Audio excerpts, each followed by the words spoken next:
করছিস? কি বিক্রি করছিস? মালপত্র বিক্রি করছিস? কেন, তোর কি এখন মালপত্র এসব বিক্রি করার সময়? তোমার তো পড়ার সময়। আগে পয়সা নিয়ে তারপরে দাও। মা বলেছে আগে পয়সা নিয়ে আয়। বাবা, কে কেমন মারে তোকে? এইটুকু বাচ্চাকে বলেছে পয়সা নিয়ে আয়। আচ্ছা ঠিক আছে, বলো তো এই চানাচুরের প্যাকেটটা কত করে? এটা 50 টাকা। আচ্ছা, এটা আমি নিয়ে নেবো। আর এটা এটা 100 টাকা। এটা 100 টাকা? রে বাবা রে। আচ্ছা, এই সব মালগুলোর কত দাম হবে?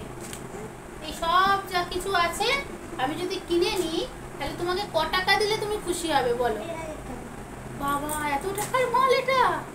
আচ্ছা ঠিক আছে, তাই তোমাকে দিলাম, কিন্তু এরপর থেকে আর তুমি কোনোদিনও বিক্রি করবে না। আর তোমার মায়ের সঙ্গে আমি দেখা করব, তোমাকে স্কুলে ভর্তি করতে বলবো, তুমি স্কুলে যাবে, পড়াশোনা করবে, ঠিক আছে?